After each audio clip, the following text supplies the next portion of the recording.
Bantayan natin ang mga ginagawa natin sa ibang tao. Yung pag-uugali natin sa ibang tao. Kaya mas maganda, isang tao manahimik na lang siya, na wala siyang ginagawa. Kasi ang isang tao, marami siyang salita, mas marami yung kanilang kasalanan. Mas marami yung mali na lalabas sa kanyang bibig. Kaysa sa isang tao na tahimik lang, hindi siya nangaapi ng mga ibang tao. Ngayon pagkatapos ng pangyayaring yun, ang mga nananampalataya, ang mga tao ay uutusan sila na tumawid sa sirat. Itong sirat na ito, daanan na napakapayat, mas payat pa sa buhok, at mas matalas pa sa espada. Ngayon, ang mga nananampalataya, tatawid sila. At yung mga tao, iba't iba yung kanilang bilis kung gaano kabilis sila tatawid. Yung iba sa kanila, na parang lightning, sobrang bilis. Yung iba, parang hangin. Yung iba ay parang kabayo, yung kanilang bilis na tatawid sila, at yung iba ay gagapang sila doon, na masusunog sila kasi ang sirat na yun, sa ibabaw ng impyerno, masusunog sila doon sa impyerno. Mararamdaman nila yung init ng impyerno, masasaktan sila at gagapang sila para lang makatawid. Ito ay matinding paghihirap, ay nakadepende rin yun sa kabutihan ng isang tao. Isang tao na namambuti, na marami ang kanyang kabutihan, siya yung makakadaan ng napakabilis, hindi niya mararamdaman ang kahirapan. Kapag nakalagpas na ang tao dito sa sirat, ang mananatili lang ang mga nananampalataya. Yung mga hindi nananampalataya, yung mga paparusahan na Allah sa impyerno, ay habang tumatawid sila, mahuhulog sila sa impyerno. Kaya kapag nakatawid na, sa likod nila ay impyerno, sa harapan nila ang paraiso, ay malapit na, papasok na ng paraiso, ay pipigilan muna sila ng Allah subhanahu wa ta'ala. Tinatawag yun na kantara. Dito magche-checkpoint muna ang mga tao.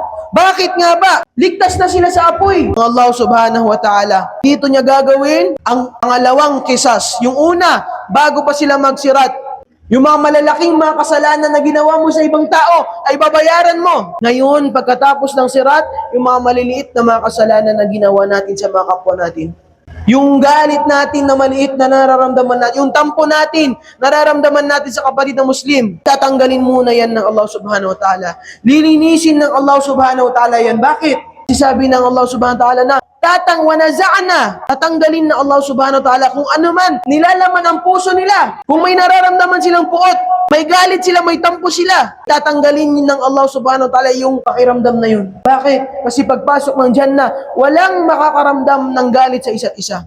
Walang makakaramdam ng puot, ng tampo sa isa't isa sa Jannah. Kaya dito, sa labas ng Jannah, bago pa pumasok, dito sa kantara, ay lilinisin ng Allah subhanahu wa ta'ala yung kanilang mga puso. Habang nililinis ang mga tao, ay dito sinabi ng Allah subhanahu wa ta'ala, وَنَزَعَنَا مَا فِي صُدُورِهِمْ مِنْ غِلٍّ. Tatanggalin ng Allah subhanahu wa ta'ala kung ano man nalalaman pa sa puso nila, nagalit, na puot, na tampo, ay tatanggalin ng Allah subhanahu wa ta'ala. Ngayon, magiging magkakapatid lahat ng mga Muslim. Kahit magkaaway pa kayo dito sa mundo, tatanggalin ng Allah subhanahu wa ta'ala yung galit nyo sa isa't isa. Magpapatawaran kayo doon bago pa kayo pumasok sa Jannah. Kaya makita natin mga kapatid, ready na tayo pumasok sa Jannah. Pero dahil lang sa galit na meron ka sa kapatid mo, pipigilan ka pa ng Allah subhanahu wa ta'ala. Dahil sa tampo na nararamdaman mo sa kapatid mo, meron kang galit, may inis ka, ay pipigilan pa muna tayo ng Allah subhanahu wa ta'ala. Kaya dapat habang nandito pa tayo sa mundo, ay yung nararamdaman natin sa kapatid natin Muslim, ay tanggalin natin sa puso natin.